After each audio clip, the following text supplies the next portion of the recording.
ખરેખર ખૂબ જર્જરિત છે અને જેમાં રહેવું ખરેખર જોખમી છે. તદ્દન કદાચ એવા મકાનો છે જે પડી જ જશે એવાને ઉતારીને એ લોકોની જાનમાલની રક્ષા કરવી જોઈએ. બાકી જે સમારકામ કરી શકાય છે અને જેના કારણે મકાનોનું હજુ થોડી સ્ટેબિલિટી વધી શકે છે એના માટેનું એક અલગ આયોજન કરવું જોઈએ. નમસ્કાર, આપ જોઈ રહ્યા છો યુટીસી ન્યૂઝ. વડોદરામાં એક અલગ જ ધર્મ સંકટ વડોદરાના રાજનેતાઓની સામે ઊભું થઈ ગયું છે.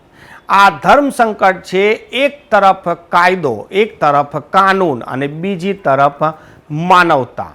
આ માનવતા અને કાયદાની વચ્ચે હાલ ગુજરાત હાઉસિંગ બોર્ડમાં વર્ષોથી રહેતા લોકો ફસાઈ ગયા છે અને ફસાઈ ગયા છે વડોદરાના સ્થાનીય નેતાઓ.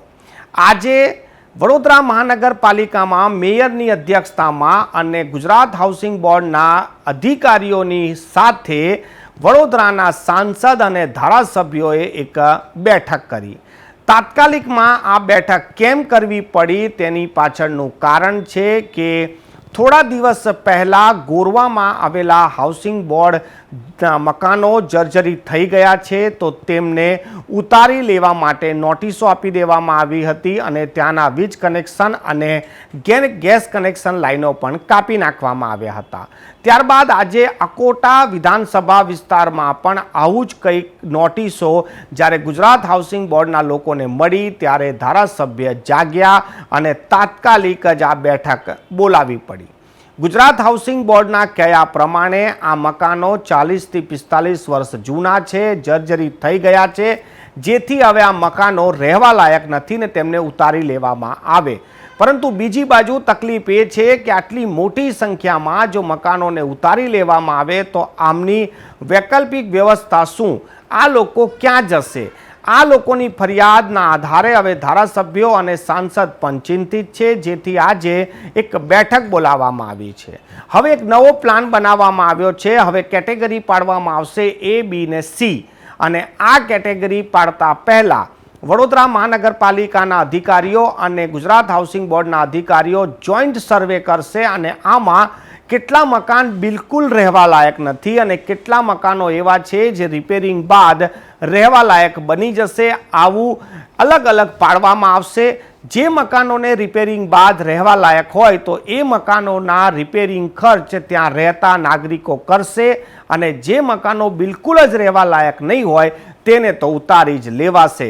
પરંતુ સામે ચોમાસું આવી રહ્યું છે અને આ ચોમાસામાં આ પ્રકારની જો કામગીરી થશે તો આટલી મોટી સંખ્યામાં લોકો જે વર્ષોથી રહે છે તે ક્યાં જશે?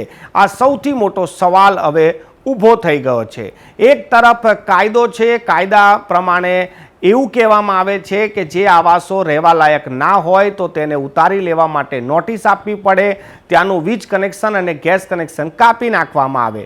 ત્યારે બીજી બાજુ જ્યારે વાત માનવતાની આવે ત્યારે માનવતા એવું કહે છે કે આટલા બધા લોકો ક્યાં જશે? પરંતુ જીવના જોખમે તો માનવતા પણ ના રાખી શકાય. આ તમામ જે પ્રયાસો છે તે વર્ષો પહેલાં કરવાના હતા કે ભાઈ આ મકાનો આટલા વર્ષમાં જ્યારે જર્જરિત થશે ત્યારે આમનું શું થશે. પરંતુ હવે જ્યારે મકાનો જર્જરિત થઈ ગયા છે, રહેવા લાયક નથી, ત્યારે પ્રશાસન પણ જાગ્યું છે અને માનવતા પણ જાગી છે. હવે જોવાનું એ રહેશે કે માનવતા કાયદાના ભોગે કરવામાં આવશે કે પછી માનવતાને નેવે મૂકીને કાયદો કાયદાનું કામ કરશે. આ જેટલા પણ મકાનના માલિકો છે તેમનું ભવિષ્ય હવે શું થશે તે તો આ રાજનેતાઓ, આ અધિકારીઓ નક્કી કરશે. પરંતુ સૌથી મોટો સવાલ એ છે કે વર્ષોથી જો આ મકાનો જર્જરિત હતા તો વર્ષો પહેલાં જ તેમને રિપેરિંગ કેમ ના કરાયા? આ આખરી ઘડીએ આ પ્રકારની આપાતકાલ બેઠક બોલાવીને જે નિર્ણયો લેવાઈ રહ્યા છે આ નિર્ણયમાં કોનું ભલું થશે?